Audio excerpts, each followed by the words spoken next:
ពេលខ្ញុំក្រឡេកមើលមនុស្សសពថ្ងៃនេះខ្ញុំឃើញសក្តានុពលច្រើនណាស់ទេពកសលច្រើនណាស់ភាពអស្ចារ្យច្រើនណាស់ដែលកំពុងរងចាំលេចចេញមកប៉ុន្តែខ្ញុំក៏ឃើញអ្វីផ្សេងទៀតដែរខ្ញុំឃើញការស្ទះស្ទើរខ្ញុំឃើញការភ័យខ្លាចខ្ញុំឃើញការលួងលោមខ្ញុំឃើញភាពខ្ជិលច្រអូមលាក់ខ្លួននៅពេលដែលខ្ញុំនឹងធ្វើវានៅពេលក្រោយហើយខ្ញុំចង់ឲ្យអ្នកយល់អ្វីមួយក្រោយមកគឺជាការកុហកក្រោយមកគឺជាកម្លៃនៃក្តីសុបិនស្លាប់រាល់នាទីដែលអ្នកចំណាយពេលអង្គុយស្ងៀមគឺជានាទីដែលគោលបំណងរបស់អ្នករកឲ្យឆ្ងាយពីអ្នកចង់បានជីវិតកាន់តែប្រសើរក្រោកឡើងអ្នកចង់បានភាពជោគជ័យផ្លាស់ទីអ្នកចង់បានការផ្លាស់ប្ដូរឈប់រងចាំពេលវេលាដ៏ឡូវឥតចោះហើយចាប់ផ្ដើមបង្កើតវាភាពខ្ជិលច្រអូសបានលួចយកក្តីសុបិនច្រើនជាងការបរាជ័យទៅទៀតការបរាជ័យនឹងបង្រៀនអ្នកភាពខ្ជិលច្រអូសនឹងធ្វើឲ្យអ្នកអស់កម្លាំងហើយប្រសិនបើអ្នកមិនសម្លាប់វាឥឡូវនេះទេវានឹងសម្លាប់អនាគតដែលអ្នកកំពុងអធិដ្ឋានខ្ញុំមិននៅទីនេះដើម្បីលើកទឹកចិត្តអ្នកមួយភ្លែតទេ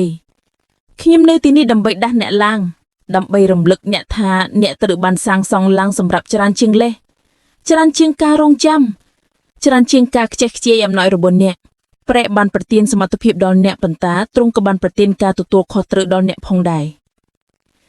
ការទទួលខុសត្រូវក្នុងការបង្ហាញខ្លួនធ្វើការជំរុញនឹងរីកចម្រើនទោះបីជាអ្នកមិនមានអារម្មណ៍ថាចង់ក៏ដោយដូច្នេះថ្ងៃនេះ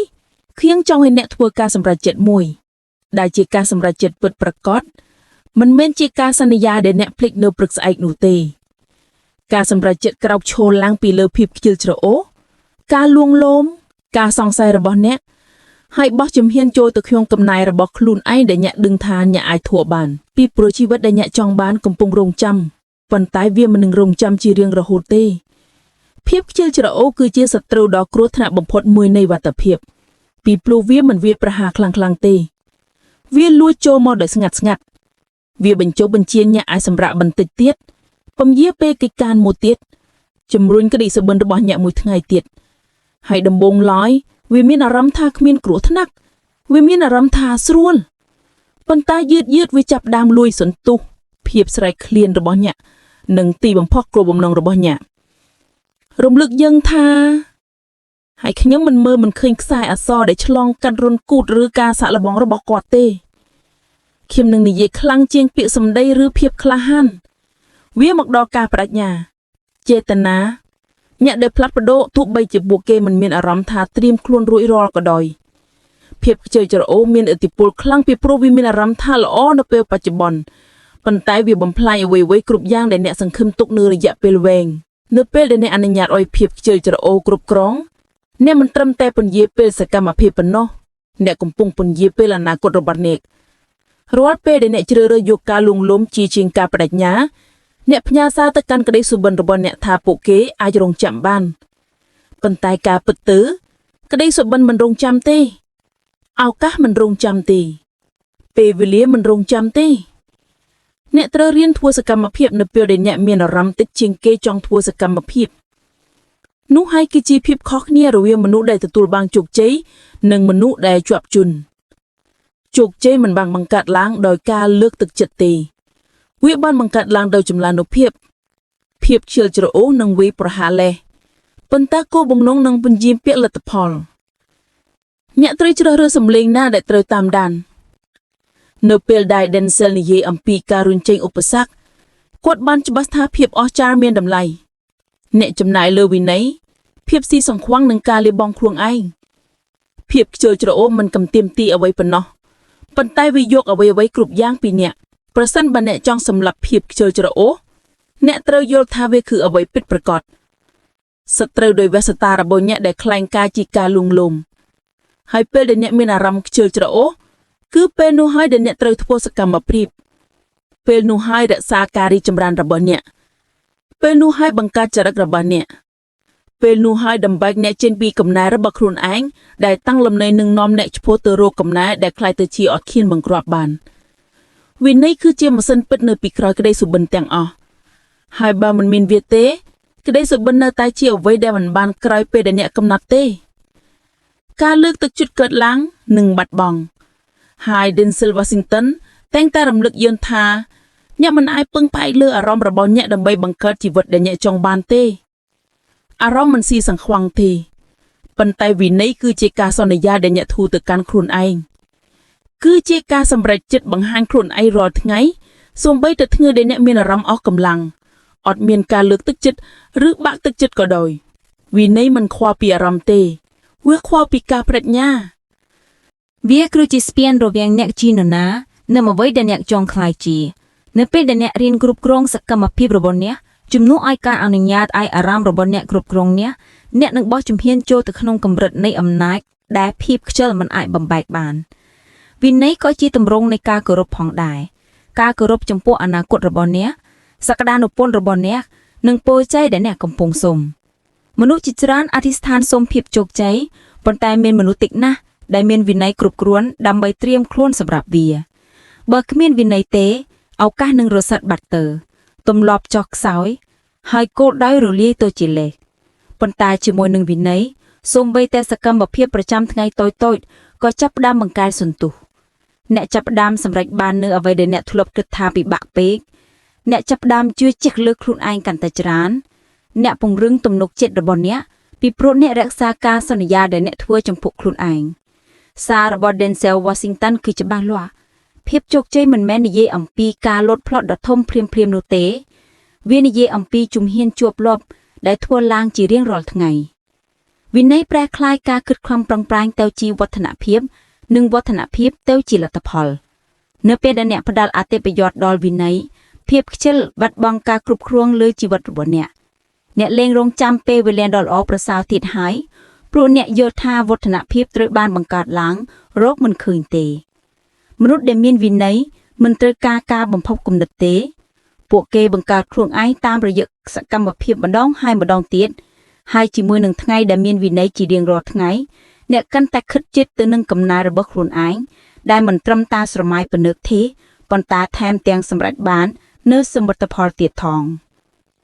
ការលួងលោមគឺជាអន្ទាក់បោកបញ្ឆោតបំផុតមួយក្នុងជីវិតពីព្រោះវាមានអារម្មណ៍ថាមានសុវត្ថិភាពស៊ាំនិងងាយស្រួលវាធ្វើឲ្យអ្នកជឿថាអ្នកមិនអីទេនៅកន្លែងដែលអ្នកនៅ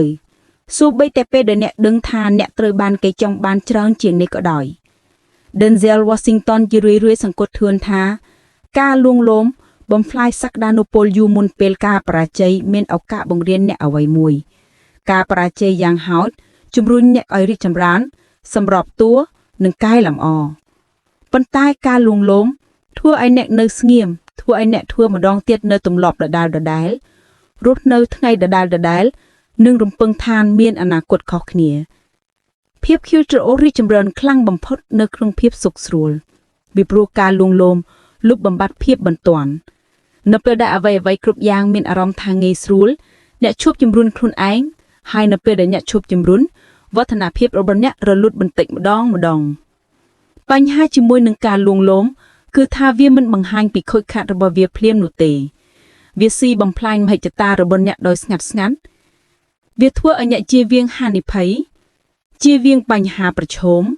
ជៀសវាងស្ថានភាពណាមួយដែលត្រូវការខិតខំប្រឹងប្រែងអ្នកចាប់ផ្ដើមជ្រើសរើសផ្លូវទុនដែលមិនទាមទារអ្វីពីអ្នកប៉ុន្តែក៏មិនផ្ដល់អ្វីមកវិញដែរសាររបស់ Denzel គឺច្បាស់លាស់ភាពអស្ចារ្យមិនដែលកើតចេញពីការស្នាក់នៅកន្លែងដែលអ្នកមានអារម្មណ៍ថាសុវត្ថិភាពឡើយការរីកចម្រើនតម្រូវឲ្យមានអារម្មណ៍ថាមិនសុខស្រួល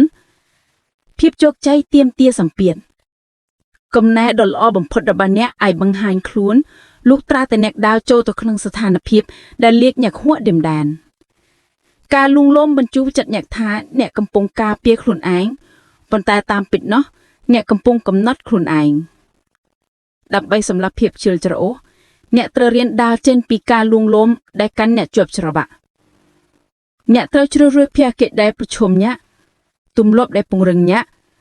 និងបរិយាកាសដែលជំរុញអ្នករាល់ពេលដែលអ្នកទប់ទល់ជាមួយនឹងការលួងលោមអ្នកបង្កើតភាពរឹងមាំរាល់ពេលដែលអ្នកប្រឈមនឹងភាពមិនសុខស្រួលអ្នកពង្រីកសមត្ថភាពរបស់អ្នកការលួងលោមមានអារម្មណ៍ថាល្អនៅថ្ងៃនេះប៉ុន្តែភាពមិនសុខស្រួលបង្កើតទៅជាមនុស្សដែលអ្នកចង់ក្លាយជានៅថ្ងៃស្អែកហើយនៅពេលដែលអ្នកជ្រើសរើសយកបញ្ហាប្រឈមជាជាងការងាយស្រួលអ្នកទទួលបានការគ្រប់គ្រងវិញនៅវិស្នារបស់អ្នក និងប្រកាសថាភាពខ្ជិលច្រអូសមិនដែលឈ្នះទេការសុបិនគឺងាយស្រួលហើយនោះហើយជាប្រការដែលមនុស្សជាច្រើនរស់នៅក្នុងការស្រមៃរបស់ពួកគេជាមួយនឹងការពិតរបស់ពួកគេនរណាក៏អាចនិយាយបានថាខ្ញុំចង់ទទួលបានជោគជ័យប៉ុន្តែមានមនុស្សតិចណាស់ដែលមានឆន្ទៈចង់បានខិតខំប្រឹងប្រែងប្រចាំថ្ងៃត្រីការដើម្បីប្រែប្តូរចំណង់ចំណូលចិត្តនោះទៅជាអ្វីដែលពិតប្រាកដរចនាប័ទ្មរបស់ Denzel Washington ធ្វើឲ្យការពិតនេះច្បាស់លាស់អនាគតរបស់អ្នកមិនត្រូវការបំណងប្រាថ្នាបន្ថែមទេវាត្រូវការសកម្មភាពថែមទៀតភាពខៀវច្រអូសធ្វើឲ្យអ្នកជឿជាក់ថាការចង់បានអ្វីមួយគឺគ្រប់គ្រាន់ហើយប៉ុន្តែការចង់បានដោយមិនធ្វើការគឺជាការស្រមៃប៉ុណ្ណោះបើអ្នកចង់បានអនាគតដែលមើលទៅខុសពីប្រជុំមន់អ្នកត្រូវប្រតិបត្តិខុសគ្នាគិតខុសគ្នានិងធ្វើចលនាខុសគ្នាក្តីសុបិនមិនត្រូវបានជន់មកកាន់អ្នកដែលរងចាំឡើយ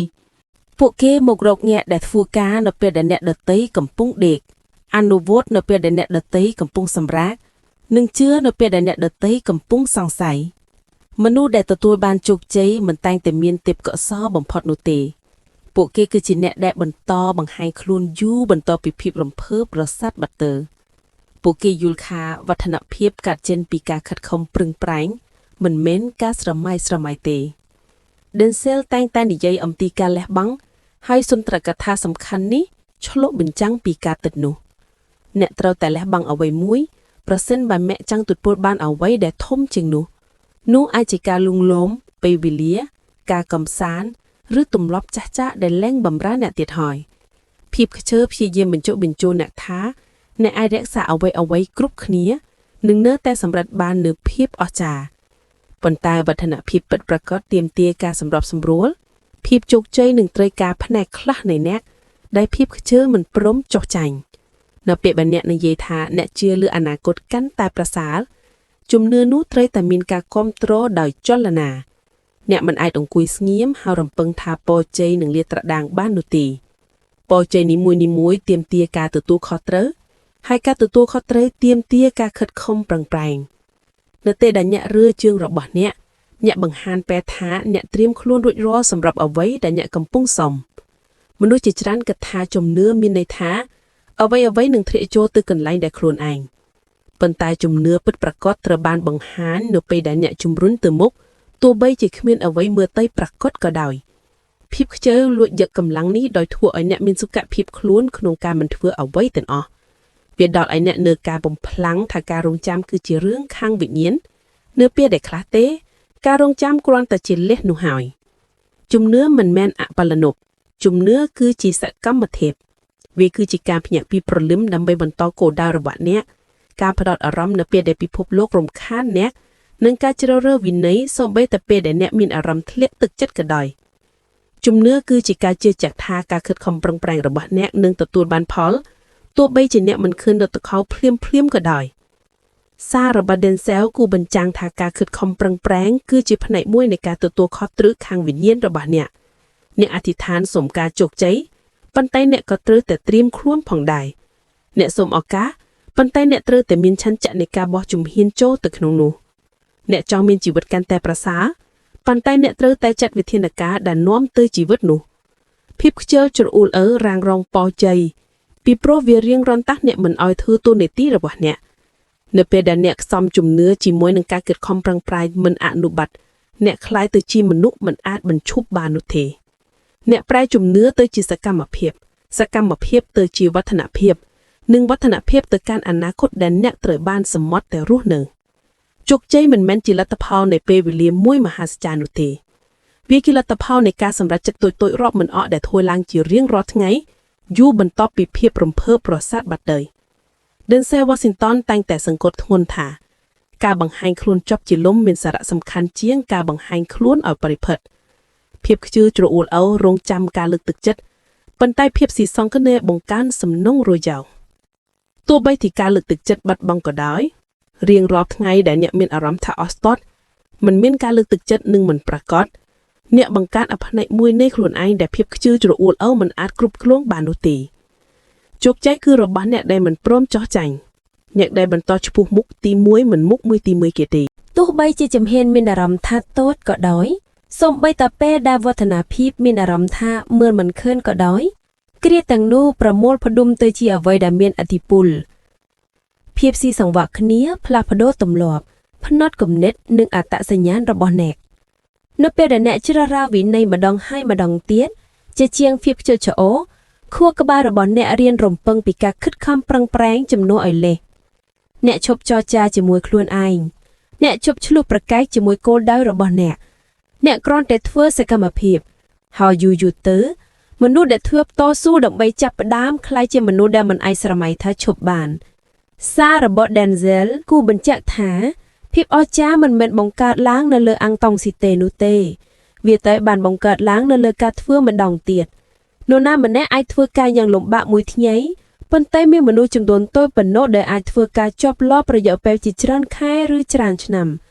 អ្នកទាំងនោះគឺជាមនុស្សដែលក្រោកឈរឡើងភាពជឿជាក់បាត់បង់ការគ្រប់គ្រងរបស់វានៅពេលដែលអ្នកបដិញ្ញាបង្ហាញខ្លួនមិនថាមានអ្វីកើតឡើងក៏ដោយភាពស៊ីសង្វាក់គ្នាមិនតម្រូវឲ្យមានភាពល្អឥតខ្ចោះនោះទេវាតម្រូវឲ្យមានវត្តមានថ្ងៃខ្លះអ្នកនឹងខិតខំប្រឹងប្រែងអស់ពីសមត្ថភាពថ្ងៃខ្លះទៀតអ្នកគ្រាន់តែផ្ដល់អ្វីមួយប៉ុន្តែថ្ងៃទាំងពីរគឺសំខាន់រាល់ទង្វើនៃការបង្ហាញខ្លួនក្លាយជាភស្តុតាងដែលបង្ហាញថា